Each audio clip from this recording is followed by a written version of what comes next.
राम मंडळी, कशी आहे? मजेत ना?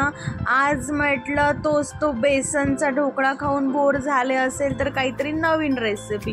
तर मी बनवणार आहे मिक्स डाळ रेसिपी. त्यामध्ये तांदूळ पण असणार आहे. तर मी 1 ग्लास तांदूळ घेतले आहे. त्यामध्ये जे आपल्या घरी डाळ अवेलेबल आहे ते पूर्ण डाळ मी त्याच्यामध्ये टाकले आहे. तर बघा किती छान ढोकळा रेडी. दिवसभर ही डाळ भिजू घातली आणि रात्री त्याचं बॅटर काढून रात्रभर हे बॅटर असं ठेवलं आहे. बघा किती छान फुगला आहे. नंतर दुसऱ्या दिवशी त्यामध्ये ना मी बॅटर घेतलं हे पूर्ण आणि त्यामध्ये टाकलं आहे मी मीठ आणि बघताय मी बीट टाकत आहे. त्यानंतर थोडा मिरचीची पेस्ट वगैरे पण रेडी केलेली आहे आणि छान मग मिरचीची पेस्ट वगैरे त्यामध्ये टाकते आणि नंतर छान त्याला असं फेटून घेते. छान असं स्पंजी झाला पाहिजे आपला ढोकळा, त्यासाठी हे सगळं करावं लागतं. आणि पुन्हा तुम्ही बघू शकता किती छान ते बॅटर आता छान फुगलं आहे आणि त्यामध्ये 2 चम्मच मी साखर पण टाकत आहे आणि छान कसं ते आंबट गोड त्याचा फ्लेवर येतो. आणि नंतर त्यामध्ये मी छान असं फेटून झाल्यानंतर इकडे कढई, माझ्याकडे ढोकळ्याचं पात्र नाही आहे तर कढईमध्येच मी काहीतरी जुगाड करते आहे आणि हे कुकरचा डब्बा त्यामध्ये ठेवला, त्याला तेल लावून आणि छान आता आपल्याला त्यामध्ये बॅटर टाकायचं आहे. पण आणखी आपला ढोकळा असा स्पॉन्जी झाला पाहिजे तर त्यासाठी ना 1 चम्मच मी सोडा टाकला आहे.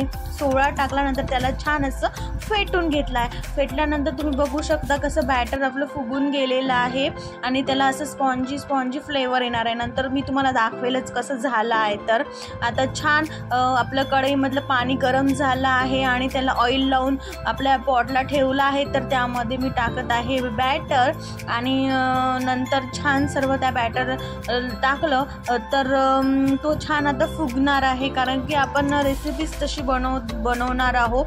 छान तो स्पॉन्जी पण होईल, चांगला फुगेल. आणि हे कसं आहे ना, मिक्स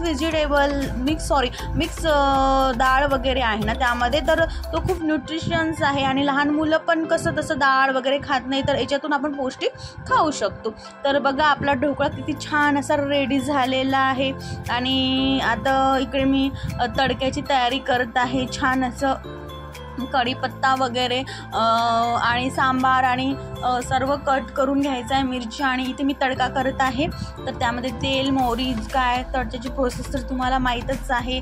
कोणी यामध्ये पाणी आणि साखर, चटणी, मीठ टाकून पण ते करतात, पण मला आज तसं नाही बनवायचं कारण की ऑलरेडी मी साखर ढोकळ्याच्या बॅटरमध्येच टाकली आहे. तर मी हे इथे साधा तेलाचा तडका करणार आहे. तर बघा थंड झाल्यावर मी ढोकळा कसा त्यामधून काढला आहे आणि पूर्ण छान क्लिअर निघालेला आहे, चिटकला पण नाही आहे.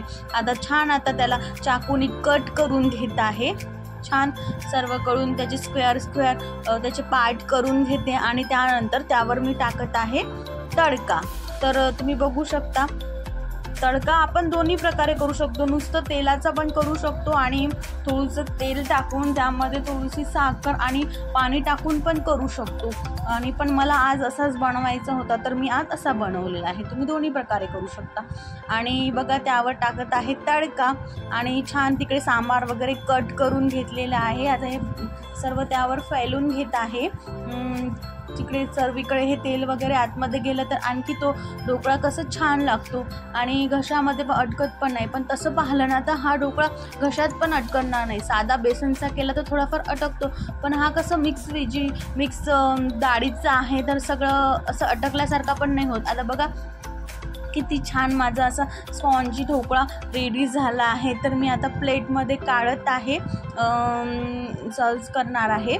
तर तुम्ही बघू शकता किती छान. तर नक्की माझी ही रेसिपी कशी आवडली नक्की सांगा. लाईक, सबस्क्राईब नक्की करा आणि अशाच नवीन रेसिपी तुम्हाला जर आवडत असेल तर नक्की शेअर करा. थँक्यू. राम राम.